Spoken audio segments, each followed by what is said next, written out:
everyone, my name is Carolina Flores and I'm a grad student in philosophy at Rutgers. And my project here is providing a new theoretical tool for explaining why people interact with evidence in different ways.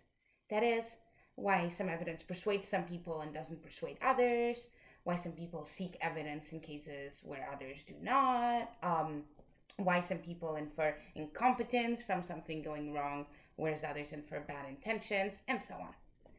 So you might think that what's going on is straightforward. People have different beliefs about the world, and sometimes they make performance mistakes, and that's why they interact with the evidence differently. And I think that that is going on sometimes, but not always. And there's a factor that has been neglected. In particular, epistemic styles. This is my term. So epistemic styles are unified ways of interacting with evidence that express epistemic character. In this case, how you've set epistemic parameters. What do I mean there?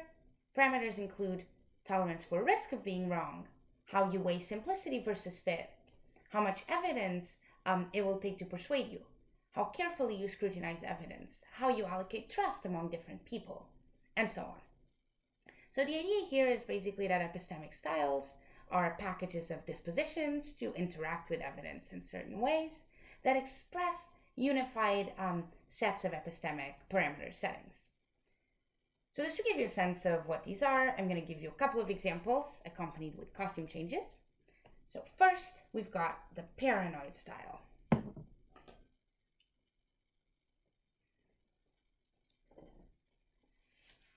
The paranoid style is a style for angry minds.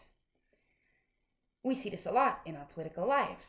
A kind of way of interacting with evidence that's characterized by not trusting official sources, wanting to fit all the data, when you get some evidence, even if the theory becomes super convoluted.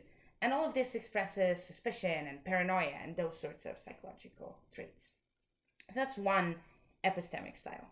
I'll give you a second one.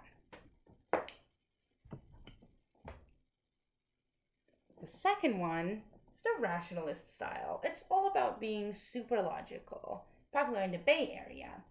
And the idea here is that this is a style characterized by kind of using Bayes' theorem all the time in your conscious, explicit reasoning, taking up a mindset of discovery, being kind of intellectually arrogant, not willing to defer to others very much. These are just two examples. My idea is that these kinds of unified ways of interacting with evidence that express particular settings on epistemic parameters are often behind the way in which people interact with evidence differently from one another. So why should we think this? Why should we think that epistemic styles play this important role in explaining the ways in which people interact with evidence? Basically, I think that it's a really empirically adequate theoretical tool.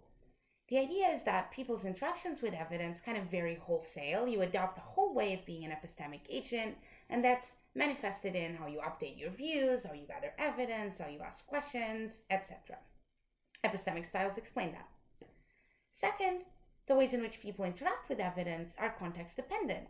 As situationism teaches us, these vary across contexts with things such as social setting, goals, mood, etc. No matter what you think about situationist results, it feels like it's clearly a good feature of the account that it can allow that people switch styles depending on, for instance, their social setup. So there's lots more to say here, but the basic idea is that when people interact with evidence in different ways, sometimes that's due to differences in belief and performance mistakes, but not always. And epistemic styles, i.e. people taking up distinctive unified ways of interacting with evidence that express a particular way of being an epistemic agent, are another important explanatory factor. So please feel free to email me for the paper. I'm really looking forward to your questions. And I'm especially interested in hearing about empirical fit, findings that this might help account for or systematize, maybe findings this doesn't fit with, ways in which this might be useful for other research projects in psychology, and also thoughts on studying implementation and social roles of epistemic styles.